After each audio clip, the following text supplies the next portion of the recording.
अस्मद्गुरुभ्यो नमः। अस्मत्परम गुरुभ्यो नमः। अस्मत्सर्वगुरुभ्यो नमः। श्रीमते रामानुजाय नमः।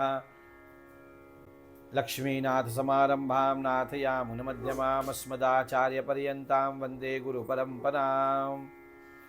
नमामि सद्गुरुं शान्तं सच्चिदानन्दविग्रहं पूर्णब्रह्मपरानन्दम् ईशमानन्दिवल्लभं। सद्गुरु ज्ञानेश्वर महाराज की जय। समर्थ सद्गुरु स्वामी गोविंद देवगिरी भगवान की जय। अनंत श्री विभूषित जगद्गुरु रामानुजाचार्य श्री झालरिया पीठाधीश श्री श्री 1008 स्वामी जी महाराज की जय। आपने गीता सार के पिछले वीडियो में सुना तप कितना आवश्यक है जीवन में। भगवान ने कहा यज्ञ दान तप कर्म तप करना चाहिए। उसी गीता जी में भगवान ने शारीरिक तप की व्याख्या करते हुए कहा देव द्विज गुरु प्राज्ञ पूजनम शौच मार्जवम ब्रह्मचर्य अहिंसा च शारीरम तप उच्यते। भगवान कह रहे हैं देव पूजन करना ये शारीरिक तप है। देखो आप रोज भगवान की आराधना करते हैं कि नहीं? आपके घर में मंदिर है कि नहीं? कोई भगवान का विग्रह है कि नहीं? कोई भगवान की छवि है कि नहीं? घर में एक छोटा सा स्थान जहां मंदिर हो, जिसे घर का मंदिर कहते हैं, उससे पूरे घर का माहौल बदल जाता है। पूरा का पूरा वातावरण निर्मल हो जाता है, प्रसन्न हो जाता है। इसलिए पहली बात भगवान कह रहे हैं देवताओं की आराधना करो। समय समय पर उत्सव करो देवताओं के। कल आषाढ़ी एकादशी थी, कितने उत्सव किए लोगों ने। भगवान का कितना सुंदर अभिषेक हुआ। उत्सव करो। देव आराधन करना यह शारीरिक तप है। और यदि आपने अपनी उम्र का एक पड़ाव पार कर लिया है, मतलब 40 पार कर लिए हैं, तो मेरी तो स्पष्ट सलाह है कि भगवान की आराधना आपने करनी ही चाहिए। कोई ना कोई देव आराधन, अपने शालिग्राम जी की सेवा, यदि आप शिव भक्त हैं तो नर्मदेश्वर की सेवा, रोज उनको स्नान कराना, तिलक लगाना, उनको भोग लगाना, आरती करना अवश्य करनी चाहिए। धोती पहनकर करनी चाहिए। देव, फिर कहा द्विज, ब्राह्मणों की आराधना करनी चाहिए। देखो ब्राह्मणत्व तो बचेगा तो धर्म बचेगा, और धर्म बचेगा तो देश बचेगा। इसलिए ब्राह्मणत्व की रक्षा होनी चाहिए।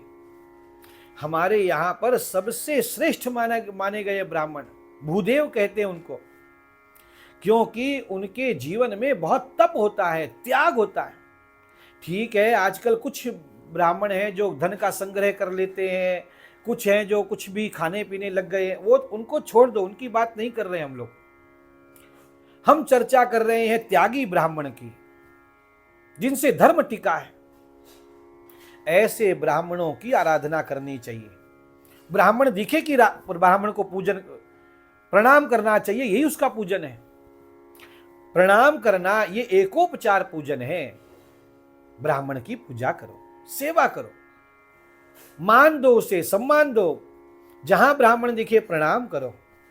देव द्विज गुरु, गुरु की आराधना करो, गुरु की पूजा करो, गुरु में श्रद्धा रखो। देखो छोटा मोटा कोई भी हमको कार्य सीखना है संसार में, कंप्यूटर भी सीखना है तो भी किसी को गुरु बनाना पड़ता है। तो उस अतीन्द्रिय सृष्टि में परमात्मा का अनुभव करना अपने जीवन में, सूक्ष्म जगत में, ये अपने बल पे संभव है क्या? नहीं, गुरु होना चाहिए। अच्छा, गुरु का अर्थ होता है बड़ा। तो हमारे घर में गुरु कौन? माँ। मातृदेवो भव, पहली माँ गुरु है, माँ का सम्मान हो।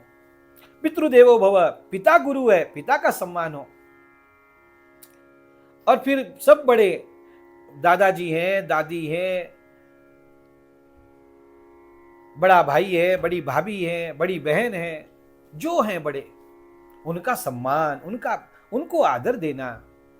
देखो, जो अपने परिवार घर से बाहर निकलते समय बड़ों को प्रणाम करके निकलता है, वो जीवन में कभी अपयशी नहीं होता, असफलता नहीं मिलती उसे। देव द्विज गुरु प्राज्ञ, जो विद्वान हैं उनका सम्मान होना चाहिए, वो किसी भी जाति में हो, कहीं पर भी हो। इसलिए भगवान ने प्राज्ञ शब्द कहा है वहां पर। देव द्विज गुरु प्राज्ञ पूजनम, इनका पूजन करना चाहिए। देव द्विज गुरु प्राज्ञ पूजनम शौच मार्जवम। भगवान कहते हैं जीवन में शुद्धता रखनी चाहिए, यह शारीरिक तप है। जितनी बार लघु शंका जाए उतनी बार हाथ धोएं, पैर धोएं। पुराणों में चर्चा आती है कि आने वाले कलयुग में लोग लघु शंका को जाएंगे लेकिन हाथ पैर नहीं धोएंगे। और कई जगह आप देखते भी हैं, ऑफिसों में वगैरह, कहां लोग इतना कर पाते हैं। लेकिन शुद्धता रखना, शौचाचार रखना, यह शारीरिक तप है। शौच मार्जवम ब्रह्मचर्य अहिंसा च शारीरम तप उच्यते। ब्रह्मचर्य का यथाशक्ति पालन करना, अहिंसा का पालन करना, जीवन में मन से, वचन से, कर्म से किसी का दिल नहीं दुखाना। देखो, आपने पिछले वीडियो में मौली की ज्ञानेश्वर महाराज के द्वारा तप की व्याख्या सुनी। ज्ञानेश्वर महाराज ऐसे ही अहिंसा की व्याख्या बहुत सुंदर करते हैं। हमारे गुरुदेव को इतने भाती है ये व्याख्या। जगाची ये सुखोदेशे काया वाचा मानसे राहटणे ते अहिंसे चे रूप जान। किसी को दुख नहीं देना ये तो है ही, लेकिन काया वाचा मनसा मैं किसी को सुख देता हूं कि नहीं, ये अहिंसा की व्याख्या कहां मिलेगी। जगाची ये सुखोदेशे, आहा, दूसरों को सुख देना। राहटणे निरंतर, कभी कभी नहीं, निरंतर। राहटनी चे अहिंसे चे रूप जान। इतनी बात जीवन में याद रखनी चाहिए। ब्रह्मचर्य अहिंसा च शारीरम तप उच्यते। भगवान शारीरिक तप की व्याख्या करते। आज इतना ही, अब अगले वीडियो में और चर्चा करेंगे। चैनल को सब्सक्राइब नहीं किया है तो सब्सक्राइब जरूर करिए। गोपाल कृष्ण भगवान की जय।